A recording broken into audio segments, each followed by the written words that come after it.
João capítulo 8. Quero bem-vindar os irmãos no culto desta noite, primeiro culto de domingo deste ano.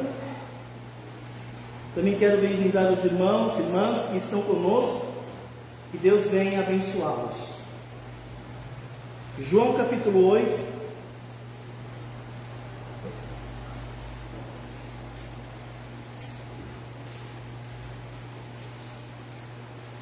Você prefere um Deus perdoador ou pessoas implacáveis? O que você prefere? Um Deus perdoador ou pessoas implacáveis? É o que nós temos. Ou você tem um Deus perdoador ou você tem pessoas implacáveis. Olha que interessante esse trecho dos Evangelhos. João capítulo 8, versículo 1. Jesus, porém, foi para o Monte das Oliveiras, e pela manhã cedo tornou para o templo, e todo o povo vinha ter com ele, e assentando-se os ensinava. E os escribas e fariseus trouxeram-lhe uma mulher apanhada em adultério, e pondo-a no meio, disseram-lhe: Mestre, esta mulher foi apanhada no próprio ato, adulterando. E na lei nos mandou Moisés que as tais sejam apedrejadas. Tu, pois, que dizes? Isto diziam eles, tentando-o, para que tivessem do que o acusar. Mas Jesus, inclinando-se, escrevia com o dedo na terra. E como insistissem, perguntando-lhe, endireitou-se e disse-lhes: Aquele que dentre vós está sem pecado, seja o primeiro que atire a pedra contra ela. E tornando a inclinar-se, escrevia na terra. Porém, ouvindo eles isto, acusados pela consciência, saíram um, a começar pelos mais velhos até os últimos. Ficou só Jesus e a mulher que estava no meio. E endireitando-se Jesus, e não vendo ninguém mais do que a mulher, disse-lhe: Mulher, onde estão aqueles teus acusadores? Ninguém te condenou? E ela lhe disse: Ninguém, Senhor. E disse-lhe Jesus: Nem eu, tampouco te condeno. Vai-te e não peques mais. Amém? Amado Deus, estamos reunidos neste lugar que chamamos casa de oração, e nós pedimos ao Senhor humildemente que possa falar conosco, em nome de Jesus. Amém. Esse texto fala do nosso Deus. O nosso Deus é um Deus perdoador. O nosso Deus é um Deus que perdoa. É verdade que disseram esses homens, esses mestres da lei. É verdade. De fato, na lei que foi dada a Moisés, ordenava que tais pessoas fossem apedrejadas. Essas pessoas deveriam ser executadas se fossem flagradas no ato do pecado, na experiência do adultério. Tanto é fato que lá no livro de Levíticos, no capítulo 20, diz o seguinte: se o homem cometer adultério com a mulher do outro homem, tanto o adúltero quanto a adúltera terão que ser executados. A mesma coisa foi dita em Deuteronômio, capítulo 22. A esse texto quero que vocês confiram comigo. Capítulo 22.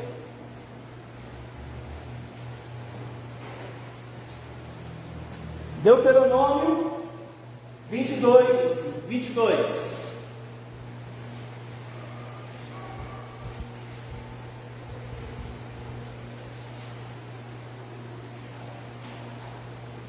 Diz assim as Escrituras, Deuteronômio 22. Se um homem for achado deitado com uma mulher que tem o quê? Ela é casada. Ok? Então ambos o quê? Só a mulher? Os dois. O homem que se deitou com a mulher e a mulher. Assim, olha como Deus vê o adultério. Eliminarás o mal. Deus vê o adultério com bons olhos? Não. Ele vê como um mal que tem que ser extirpado. O adultério é um mal que deve ser eliminado da nossa sociedade. Assim, eliminarás o mal de Israel. Presta atenção agora. Se houver moça como? Virgem. O que seria uma moça virgem? Uma moça que ainda não entrou em núpcias. Se houver moça jovem, virgem, desposada, e um homem a achar na cidade e se deitar com ela, então trareis ambos à porta daquela cidade e os apedrejareis até que morram. A moça, por que não? Gritou. Está falando de um estupro aqui. A moça ia ser morta, porque ela não gritou.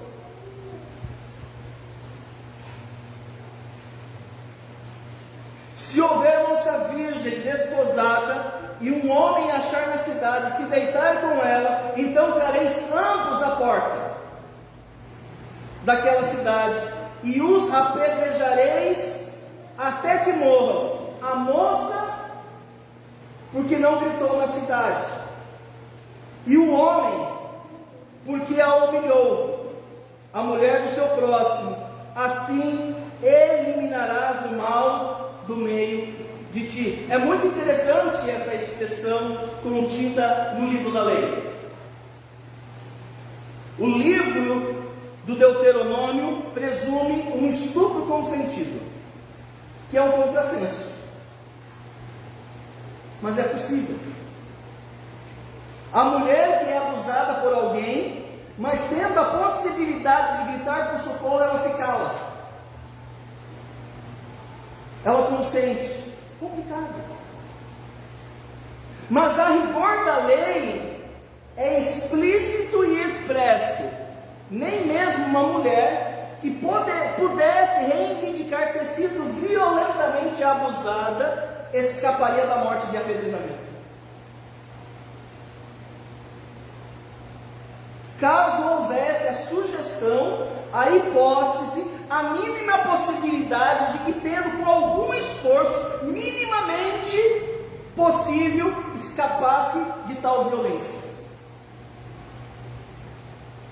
Irmãos, o rigor da lei é pleno. Pegou em adultério, mata. Pegou em adultério, pedra neles. Pegou adultério, executa. Pegou em adultério, pedra até a morte. Isso está na lei de Moisés. A lei que Deus deu a Moisés assim ordenava. Irmãos, o Deus que nós conhecemos, ele é rígido com o pecado. Mas o nosso Deus, que é rígido, também é perdoador. O mesmo Deus que é rígido, ele também é perdoador. Olha que interessante, a legislação não mudou, Deus não mudou, o Deus da lei não é diferente do Deus da graça. O Deus é o mesmo, Ele não mudou. Até podemos dizer que o Deus da graça, Ele é mais rigoroso do que o Deus da lei. Sabe por quê? Porque Jesus trata de adultério num ambiente mais profundo, que a lei não abordou. Para você ter uma ideia, Jesus, quando tratou do adultério, essa agressão, porque o adultério é uma agressão contra eu, contra o próximo e contra Deus. No ato de adultério, eu peco contra mim mesmo. Eu peco contra o meu próximo e peco contra Deus. É uma agressão contra o meu caráter. Por isso que é pecado. É uma agressão contra o caráter de uma outra pessoa. E é uma agressão contra o caráter do próprio Deus. E Jesus, quando Ele vai tratar do adultério, Ele vai dizer o seguinte: olha como o Deus da graça é mais rígido. Jesus vai falar assim: não precisa nem ser flagrado.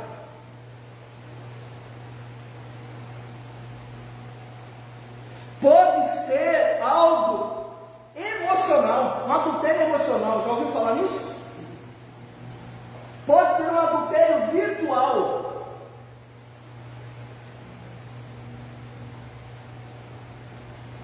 Ele sequer precisa ser concreto. Pode estar no imaginário da pessoa. Pode estar na fantasia de uma pessoa. Você sabia que existem homens e mulheres adúlteros que adulteram no coração, na mente? Eles se deixam enamorar, eles se encantam, eles transferem o afeto, a sua vinculação amorosa a alguém que não é seu cônjuge. Isso é adultério. Não foi isso que Jesus falou? Se você, Jesus falou, se você simplesmente abrigar dentro de você um romance, construir um castelo de amor dentro de você, e dentro desse castelo você se mudar para lá, e dentro desse castelo você se encontrar com uma pessoa na sua imaginação, mas não é a sua esposa, mesmo que seja um objeto da sua obsessão, Jesus vai falar que isso é adultério.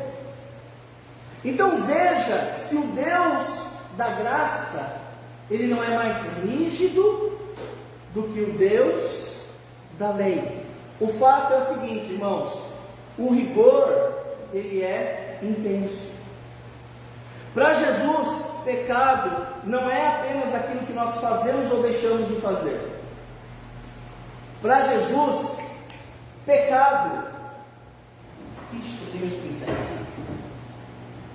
Pecado reside na intencionalidade. O pecado para Jesus mora dentro de nós. Ele se configura dentro de nós, dos nossos assombros, das nossas fantasias, dos nossos desejos secretos. Deus, quando trata de pecado, Ele trata do ato externo. Jesus, quando trata de pecado, Ele trata do ato interno. Aquilo que você pensa, aquilo que você imagina, aquilo que você deseja. Jesus falou o seguinte, olha que interessante, que o pecado na visão de Jesus, assim quando aqueles homens perguntam: mestre, o Moisés mandava apedrejar, e tu o que dizes? Qual foi a resposta dele? Pode apedrejar. Ele não nega, irmãos. É como se Jesus dissesse: a lei está certíssima, pode mandar pedra. Agora, Jesus vai dizer o seguinte: mas aquele que for atirar a primeira pedra, atire quem não tem pecado. Veja, ele não contraria a lei de Moisés, ele não questiona a lei, ele não revoga a lei. Jesus, ele não critica a lei, porque, irmãos, para Jesus, adultério continua sendo adultério, não mudou isso.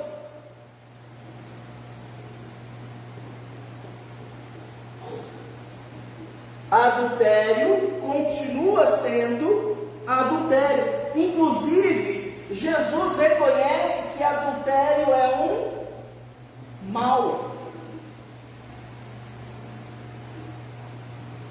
Às vezes nós temos uma noção equivocada de que Jesus fez vista grossa ao adultério daquela mulher. Ele não fez vistas grossas. Jesus, ele reconhece a malignidade, a maldade por detrás de um adultério. Portanto, Jesus não questiona a lei. O que foi que Jesus fez? Aqui nesse texto de João 8. O que Jesus fez, irmãos, foi questionar a integridade e a legitimidade dos seus executores. Foi isso que ele fez. Ele questionou a legitimidade e a integridade de seus executores. Para você ter uma ideia do porquê ele fez isso, ele não chama todas as pessoas de adúlteros. Ele não falou assim: aquele que nunca cometeu adultério, atire a primeira pedra. Ele não falou isso. O que foi que ele falou? Aquele que não tiver pecado, atire a primeira pedra. Na ótica de Jesus, a maneira como ele se dirige àquele auditório foi o seguinte: todo mundo aqui é pecador. Em um apedrejamento, nenhum dos senhores escaparia.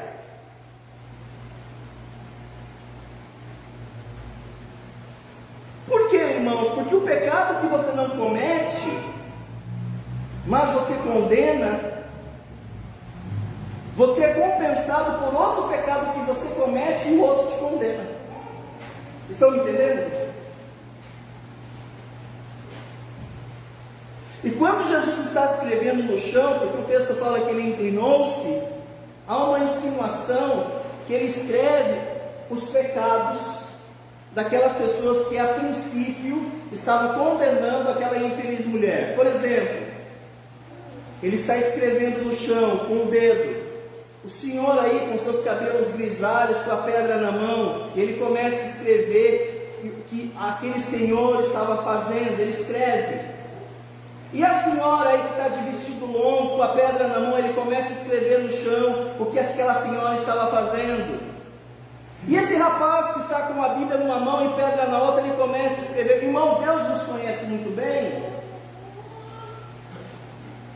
Aliás, não tem como nós nos escondermos de Deus.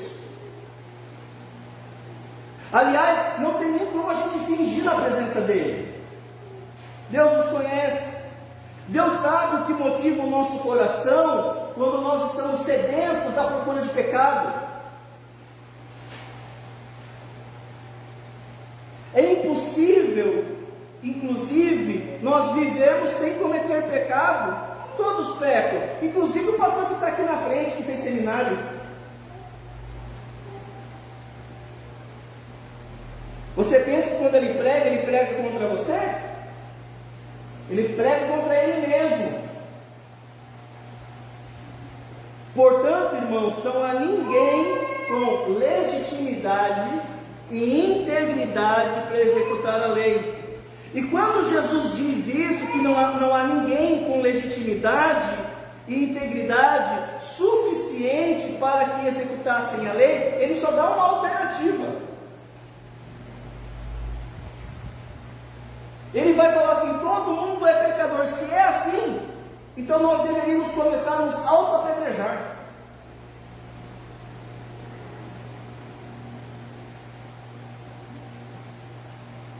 Inclusive, se nós vivermos debaixo da lei do apedrejamento, alguns estão querendo viver debaixo dessa lei aqui dessa igreja.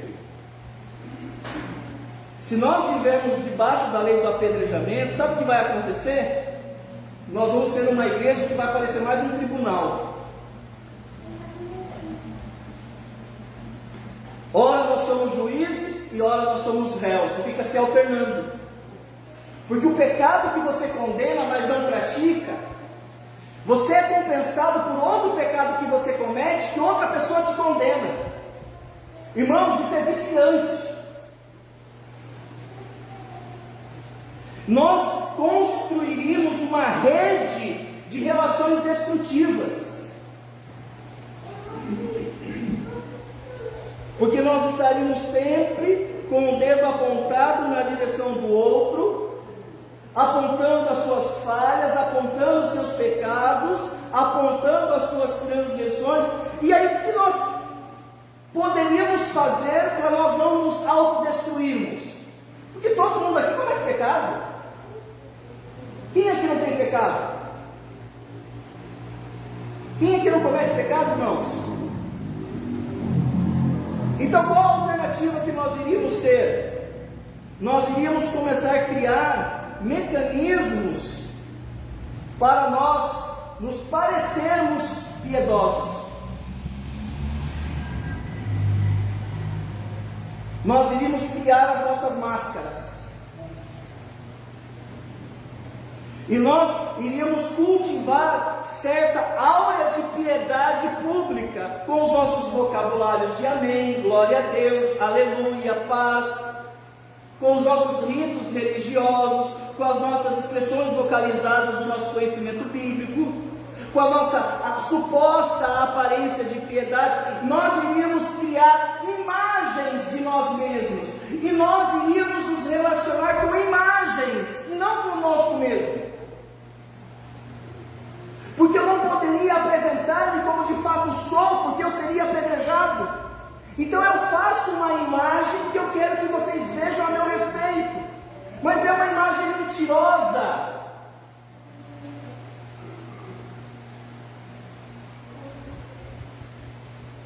E aí nós correríamos o risco, em algum momento da nossa caminhada, que se nós fôssemos confrontar um irmão a respeito do seu pecado, alguém iria se levantar e ia dizer o seguinte: eu não admito que você diga que aquele irmão é um pecador. Não, aquele irmão é um santo. Você não vê que aquele homem ele é piedoso, que aquela mulher é piedosa?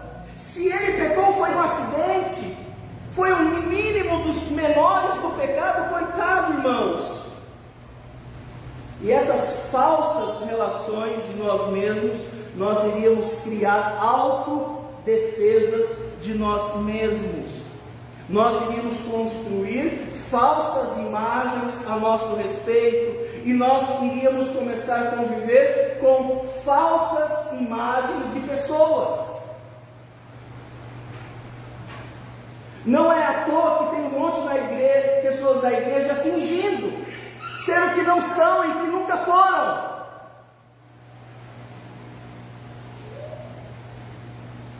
E ninguém poderia apontar o dedo para mim porque eu sou belo,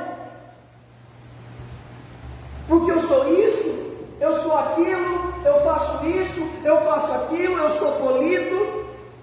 Como disse certo pensador, a máscara, se lhe dermos tempo, torna-se o próprio rosto. Jesus disse: se vocês vão construir uma comunidade a partir da lei do apedrejamento, eu já estou imaginando o que vai acontecer com essa igreja aí. Alguns de vocês vão começar a posar de bom moços. Alguns de vocês vão posar de pessoas impecáveis. Alguns de vocês vão posar de doutores da lei. E com isso vocês vão criar uma escola de pessoas mascaradas, pessoas fingidas, pessoas que precisam ser aduladas, bajuladas, puxar o saco, porque não se confronta mais. A verdade, irmãos, é que se nós vamos construir uma comunidade com base na lei do apedrejamento, eu já imagino como vai ser a nossa igreja. A nossa igreja vai ser um constante jogo de faz de conta. A gente faz de conta que eu não peco, eu faço de conta que você não peca. Eu faço de conta que eu sou piedoso e você faz de conta que você é piedosa. Tem gente que anda com pedra no bolso, irmãos. Tem gente que vive só olhando os erros dos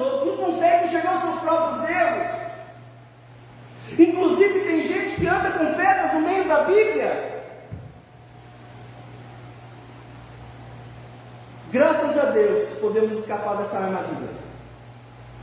Aí alguém perguntaria: se não é para apedrejar então a mulher que caiu em pecado, o que a gente faz, Jesus? Qual a alternativa que Jesus dá, irmãos? Diante de um mal,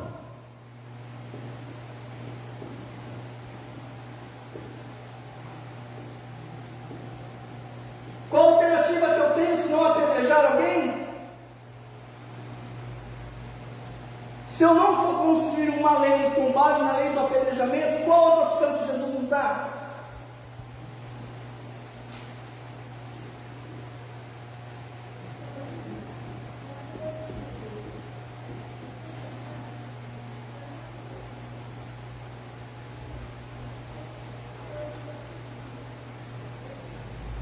E o que é perdão?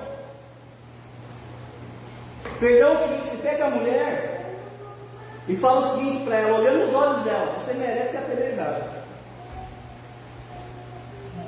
tu merece morrer, mas eu não vou te apedrejar, eu não vou te matar, eu vou perdoar você. Perdão é assim, irmãos: você pega a pessoa, fica de frente para ela, olha nos olhos dela e faz o seguinte: não faz sentido a gente começar a brincar, me engana que eu gosto, isso vai destruir as nossas relações. Então você merecia pedra. E aí, quando a outra pessoa fosse falar alguma coisa, porque muito provavelmente ela falaria coisa do tipo: eu não. Ela falaria coisa do tipo: isso é coisa da sua cabeça. Eu? Que isso? E você? Você não merece umas pedrinhas também? Então, antes da pessoa começar a falar, depois que você falasse que ela merecia pedra mesmo, você diz o seguinte: mas eu não vou te apedrejar, eu vou te perdoar desse mal que você fez contra mim, eu vou livrar você da morte, não vou te condenar. Aliás, irmãos, eu não tenho legitimidade para tanto, eu não tenho legitimidade para apedrejar alguém, porque se eu tiver que te apedrejar, e eu te apedrejar, sabe o que eu sou? Um hipócrita. Eu sou um hipócrita, porque eu faço exatamente o que eu condeno em você, não necessariamente o mesmo pecado.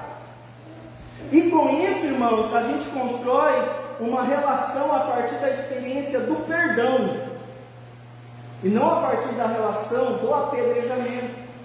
Porque lá na lei do apedrejamento, temos pessoas carecidas do fundamento da verdade. Porque na lei do apedrejamento, nós nos relacionamos com pessoas mascaradas. E que tipo de relacionamento tem com pessoas mascaradas, irmão? Não tem. São relações ilusórias, são falsas relações, e quando isso acontece, eu não estou me relacionando com alguém, eu estou me relacionando com uma imagem que essa pessoa criou a respeito dela mesma. Eu estou me relacionando com algo que é falso, que eu penso que é verdadeiro, mas não é.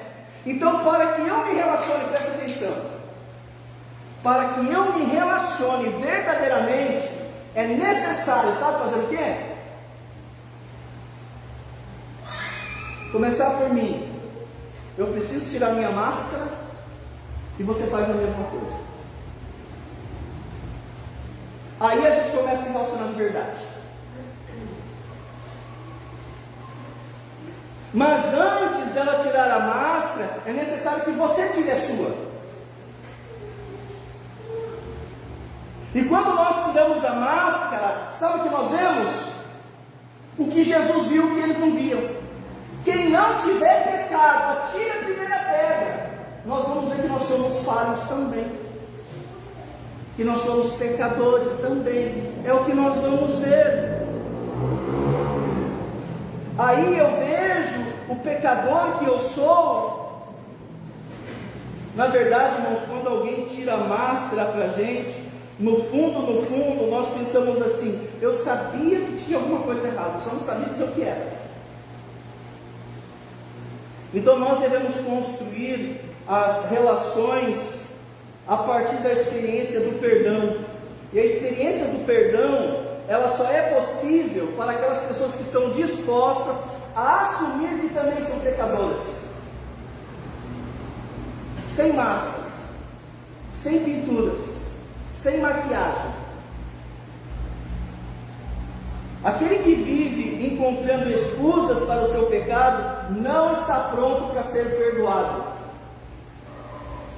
porque ainda não descobriu quem de fato é. Irmão, sabe como uma das maiores carências que eu tenho em vocês? Que eu preciso ser perdoado. E para eu ser perdoado, eu preciso reconhecer que pequei, porque sou pecador. Enquanto eu me polir, eu não estou pronto ainda para o perdão. Jesus ensina que nós devemos construir as nossas relações a partir do perdão, não da acusação, não da condenação, não do apedrejamento. Mas para que isso aconteça, você primeiro precisa tirar a sua máscara. Irmãos, se a minha relação com você não for honesta, por mais que eu tente, nós estamos fingindo. É um jogo de mentiras. Então, admita quem você é. Você vai precisar tratar de alguma coisa, então admita que você também falha, que você também errou.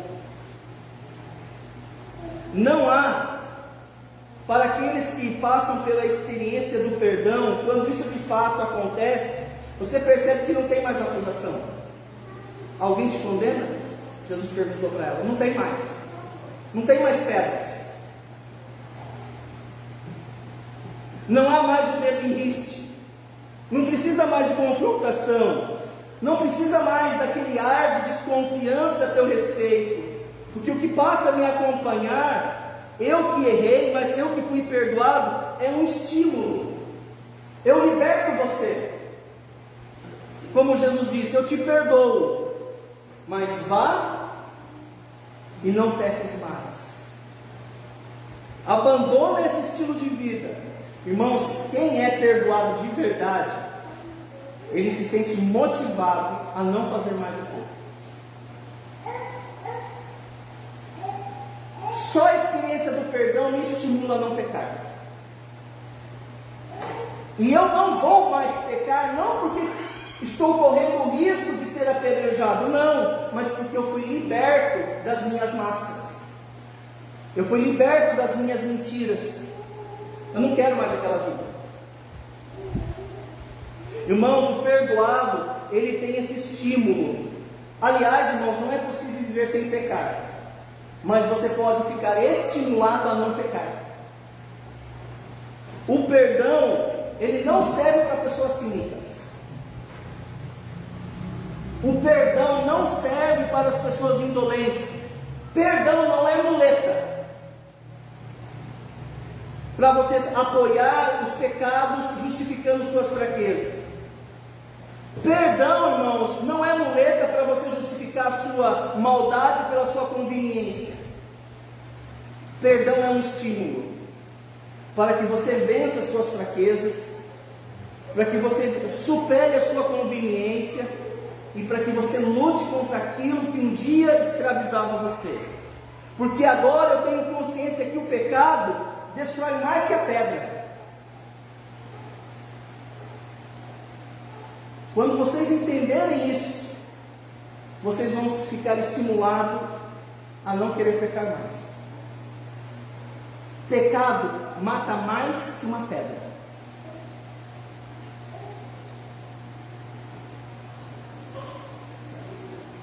Se nós continuarmos na perspectiva de arrancar a semente, achando que essa postura é a melhor, aqui ó, vai chegar um dia que a gente não tem mais jardim. Irmãos, a ameaça do apedrejamento não é suficiente para conter as paixões do coração do homem. O que contém as violentas paixões do teu coração, sabe o que é? A graça de Jesus.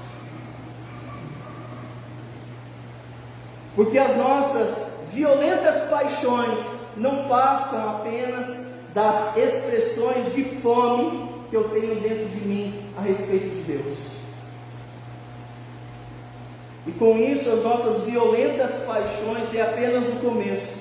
Porque lá embaixo, lá no interior do meu coração, lá no esconderijo da minha alma, sabe quem mora ali?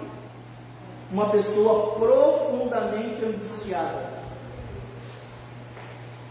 Uma pessoa amarga. Mas quando a graça, ela é derramada em nós,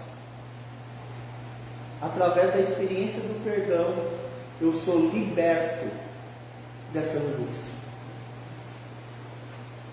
O perdão de Deus, irmãos, vai ao encontro da alma e reconhece o mal que fez. Jesus falou à mulher: eu não te condeno. Foi um alívio para ela. Ela foi liberta para não pecar mais. Eu quero concluir dizendo o seguinte: eu vou trazer 2 desafios a vocês nessa noite. O primeiro desafio que eu trago nessa noite é para que você confesse qualquer ato ou inclinação da sua parte para o adultério. Não permita que o seu coração construa um castelo de romance com uma pessoa que não é o seu cônjuge. Não permita que o seu coração deseje uma pessoa que não é a sua esposa, que não é o seu esposo. Confesse a Deus a mínima má intenção do seu coração em relação a esse maldito pecado. Segundo desafio é que você construa relacionamento com base na lei do perdão e não na lei do apedrejamento. Mas para isso acontecer, você tem que dar o primeiro passo. E o primeiro passo é você tirar a sua máscara. Reconheça aquilo que você fez, como você condena pessoas e como você anda com as pedras no meio da sua vida. E ao perdoar o outro, sabe o que está acontecendo no fundo? Você está perdoando a si mesmo. Jesus falou à mulher: alguém te condena? Alguém te condenou? Ela olhou e ela disse: não, Senhor. Jesus falou: eu também não te condeno. Levanta, vá e não peça mais. Ela levantou e seguiu o seu caminho. 2 desafios. Feche seus olhos por alguns instantes. Todos de cabeça baixa, de olhos fechados.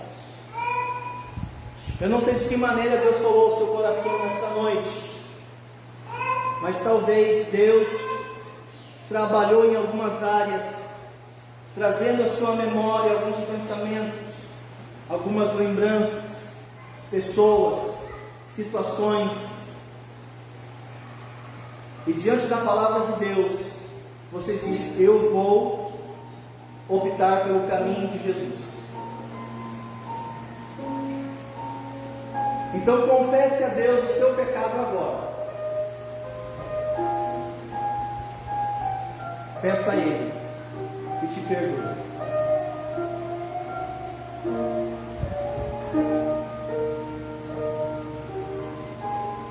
Agora você deve tirar a sua máscara e falar para Deus: eu também peco. Eu tenho condenado pessoas. eu tenho atacado pessoas. E não é confrontação, é apedrejamento mesmo. Confrontação não é o que você está falando, não é o que você está fazendo e não é o que você está pensando. Confrontação está em outra dimensão. Tira sua máscara e peça perdão. Decida no seu coração: eu vou perdoar. Eu vou libertar essa pessoa para que eu possa me libertar. Então liberta. Fala para Deus: eu perdoo.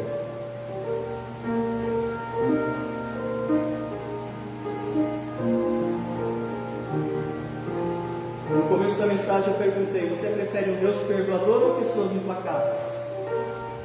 E mal sabia vocês que essas pessoas implacáveis era você mesmo. Era você. Pastor Mário, eu orei. Eu falei para Deus: ora por mim. Amém. Amém. Amém. Amém. Amém. Você foi livre. Você está livre. Amém? Deus livrou vocês. Então vivam agora. É estimulante de começar. Então aproveite. Vá e não peque mais. Senhor Deus, obrigado pela palavra do Senhor que foi transmitida. Que ela possa ter alcançado o coração mais duro e a cerviz mais resistente. Que a tua palavra, Deus, possa nos libertar constantemente desse jugo. Jesus falou: vinde a mim, vós que estáis cansados e sobrecarregados, e eu vos aliviarei. Tomai sobre vós meu jugo e aprendei de mim, que sou manso e humilde de coração, e encontrareis descanso para a vossa alma. Nós oramos em nome de Jesus. Amém. Com esse espírito, com essa postura, a palavra de Deus nos ensina que na noite que Jesus foi traído, ele tomou o pão e, tendo dado graças, o partiu e disse: esse é o meu corpo que é dado por vós, comei em memória de mim. Por semelhante modo, depois de cear, tomou também o cálice e disse: esse cálice é o cálice no sangue, no meu sangue, o sangue da nova aliança, que é derramada por muitos. E Jesus com isso estabelece a ceia, onde nós participamos simbolicamente da sua morte. E nós vamos celebrar isso agora. A Juliana vai dedicar ainda algumas linhas de melodia, e você vai ter um tempo para você autoavaliar. Eu sei que vocês, eu acredito, quero acreditar que a maioria de vocês já falaram com Deus. Então eu peço que você então agradeça a Ele por essa oportunidade. E logo em seguida nós vamos participar da ceia. Alguns minutinhos para uma autoanálise.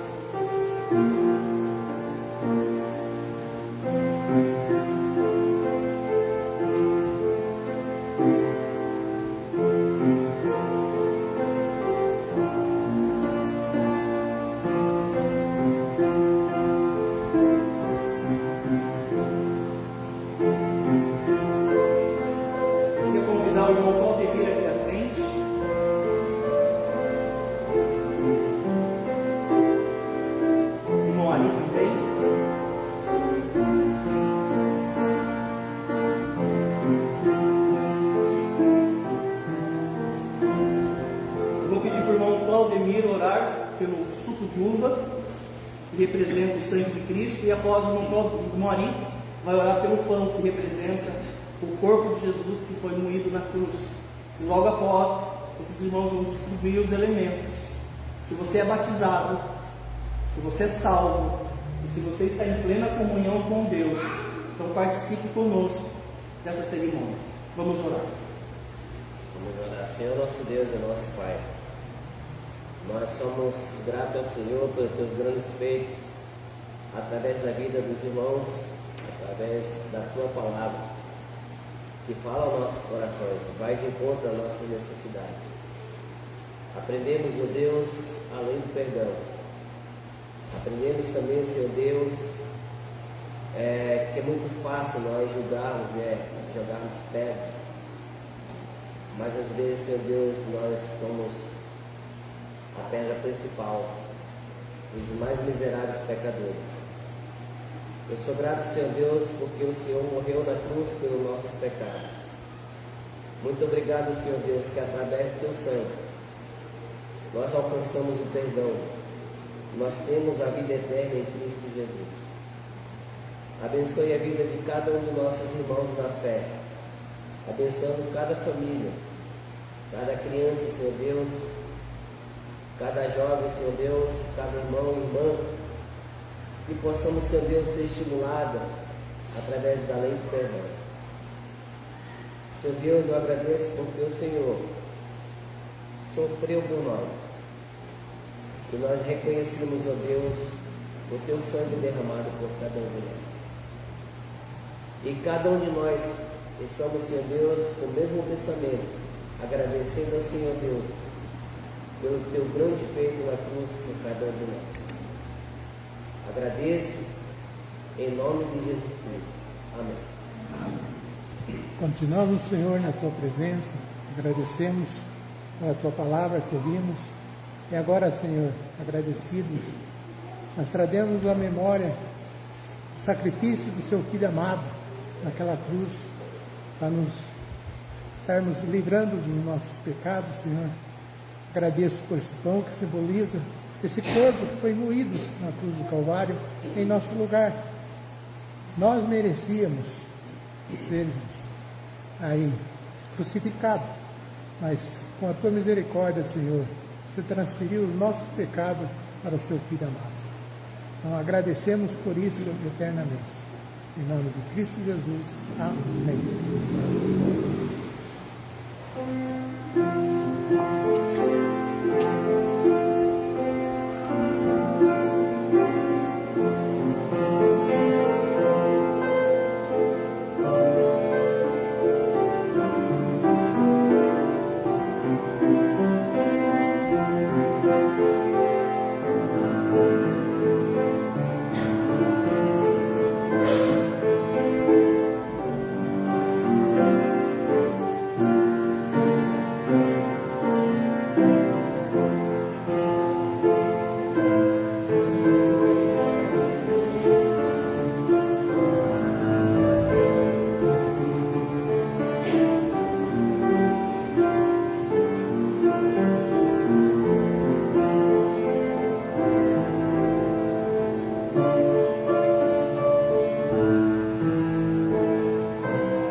A ceia do Senhor é um memorial da morte de Cristo, é um símbolo da sua morte. Aquele que participa da ceia identifica-se com o seu sofrimento e com sua morte.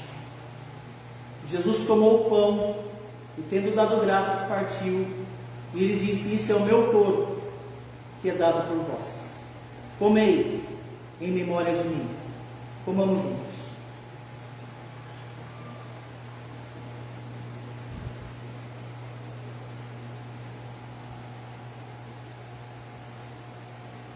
Jesus falou: esse cálice é o cálice da nova aliança, que eu faço com muitos, pelo derramamento do meu sangue. Então, através do sangue de Jesus, Ele fez uma aliança conosco. Bebamos em sua memória.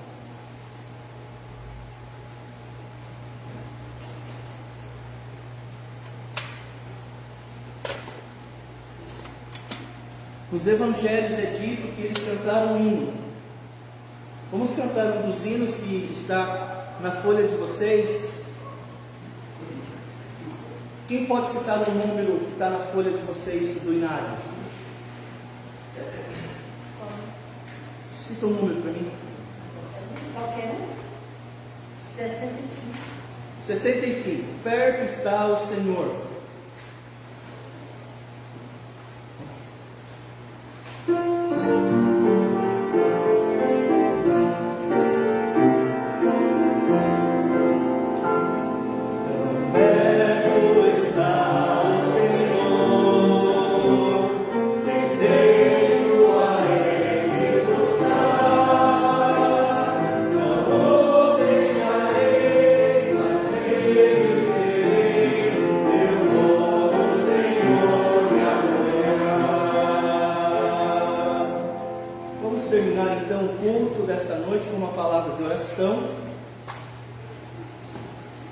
Quero convidar o seu Oswaldo a vir aqui na frente.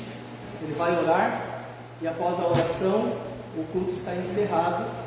Agradeço a presença de todos, os meus irmãos online, que Deus possa abençoar vocês. Após a oração do seu Oswaldo, o culto está encerrado. Só para vir aqui na frente.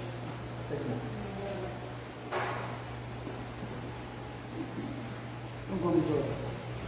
Senhor Deus e Pai, Deus amantíssimo, Deus grandioso, Deus excelso, que tem cuidado tanto de nós, nos tem abençoado de maneiras invisíveis. Senhor Deus, nós queremos agradecer por esse momento, pela pregação da sua palavra, Senhor Deus, que o Espírito Santo esteve tocando no coração de cada um e nos mostrando como devemos estar agindo, para que estejamos em consonância com a sua graça, com a sua vontade, Senhor Deus. Que nós possamos, Senhor Deus, estar perdoando, mas também procurando nos purificar dos nossos pecados. Senhor Deus, trabalha constantemente em nossas vidas. Esteja, Senhor Deus, a todo momento, mostrando aonde que estamos errando e nos ajudando a nos tornarmos crentes fiéis, zelosos, como filhos seus, que fomos salvos pela graça do Senhor Jesus Cristo, que possamos procurar nos assemelhar a Ele. Senhor Deus, para isso nós precisamos da sua ajuda, porque nós não somos nada sem o Senhor trabalhando em nós. Senhor Deus, agora que estamos terminando esse culto, que foi um culto tão abençoado, Senhor Deus, que o Senhor esteja conosco, nos levando para os nossos lares, que possamos, Senhor Deus, ter uma semana muito boa, com a sua ajuda, e cada vez mais, Senhor Deus, que estejamos procurando nos assemelhar ao Senhor Jesus Cristo em tudo aquilo que viemos a fazer. Senhor Deus, esteja conosco, nós pedimos e somos imensamente agradecidos no nome precioso do Senhor Jesus Cristo, que vive e reina pelos séculos dos séculos. Amém. Boa noite.